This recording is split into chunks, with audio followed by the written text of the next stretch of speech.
The disappearance of Brandon Swanson. In the early morning hours of May 14, 2008, a 19-year-old college student named Brandon Swanson vanished in rural Minnesota while still talking to his parents on the phone. What happened to him that night remains one of the most haunting missing person cases in America. Brandon was a student at Minnesota West Community and Technical College. He was known as friendly, responsible, and close with his family. On the night of May 13th, Brandon attended a small party with friends in the town of Lind. He drank alcohol but was not considered heavily intoxicated.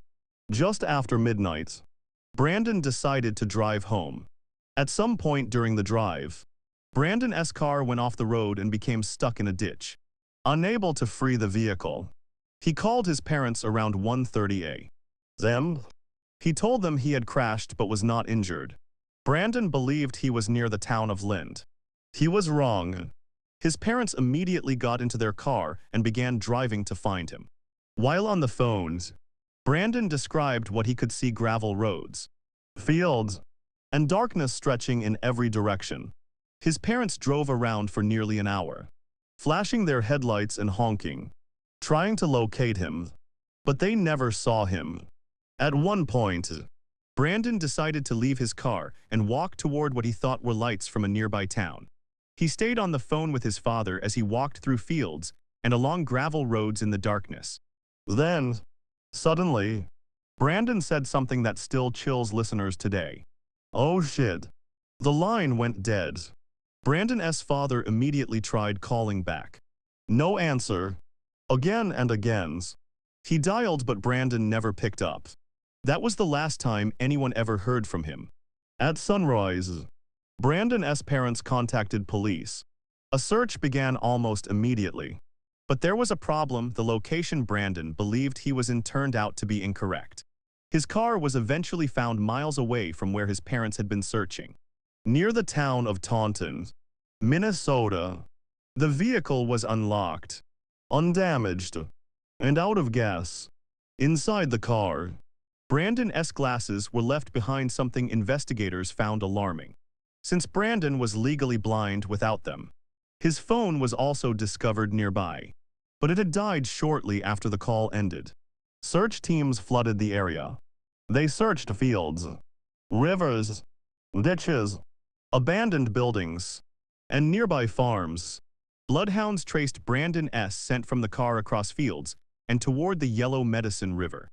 Then the scent disappeared. Despite extensive searches over the following weeks, no trace of Brandon Swanson was ever found. No clothing, no remains, no definitive evidence of what happened after his final words. As the investigation continued, theories began to emerge. One possibility is that Brandon accidentally fell into a river or body of water and drowned. However, repeated searches of the rivers produced nothing. No body was ever recovered. Another theory suggests Brandon may have fallen into an abandoned well, culvert, or sinkhole hidden by darkness and tall grass.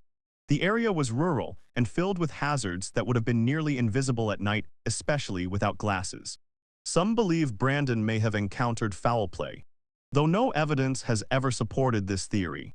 The region was sparsely populated, and there were no signs of a struggle or robbery. What makes Brandon's case so disturbing is how close help was and how quickly everything went wrong. He was on the phone with his parents.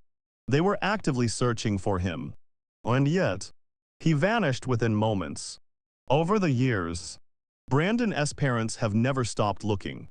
They have organized searches, worked with investigators, and spoken publicly to keep his story alive. They believe Brandon is still out there somewhere and that one day, the truth will finally come out. More than a decade later, Brandon Swanson remains missing. His last words still echo. A young man walking through the dark. A sudden exclamation. And a silence that never broke. What happened to Brandon Swanson in the Minnesota night remains a mystery, one that continues to haunt everyone who hears his story. The disappearance of Brandon Swanson.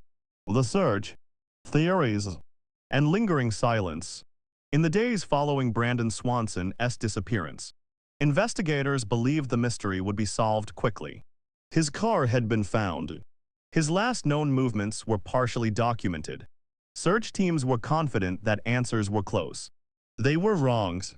Once Brandon S. vehicle was located near Taunton, Minnesota, law enforcement launched a large-scale search of the surrounding area. Volunteers, local farmers, and trained search and rescue teams combed through miles of farmland, ditches, and riverbanks.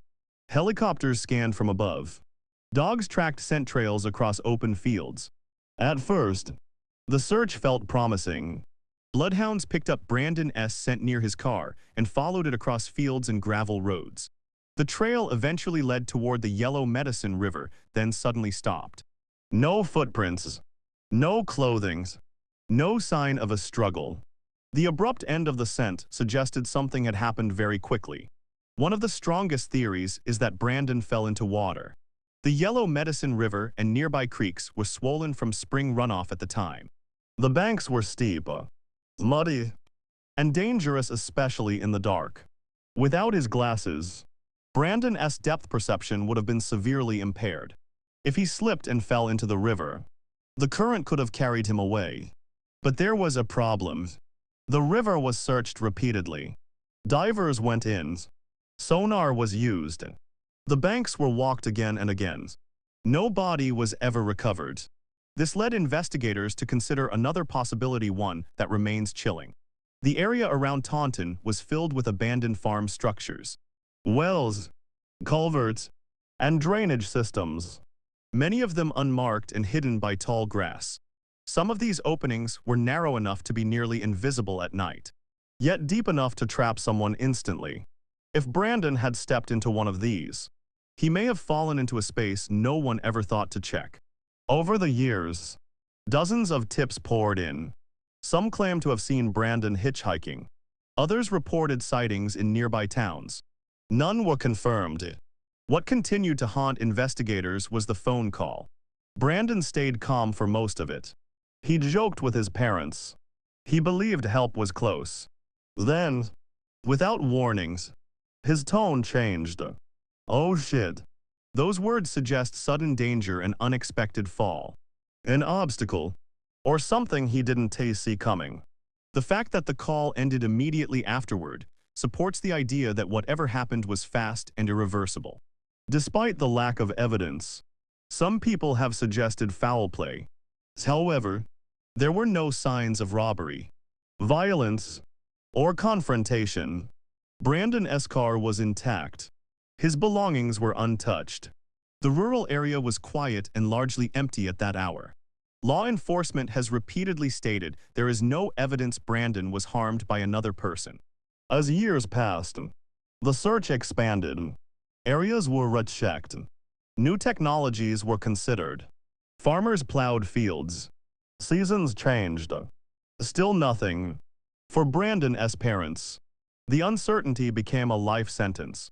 They continued to advocate for awareness about rural dangers and the risks of walking at night, especially while impaired or without proper vision.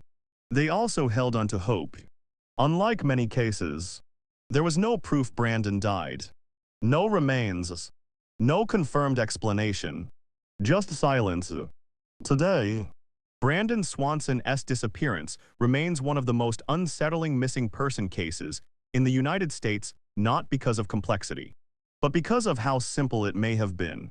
A wrong turns, a dark field, a hidden hazard, and a moment that separated a normal night from a lifetime of unanswered questions.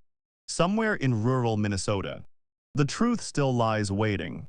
And until it is found, Brandon Swanson's story remains unfinished.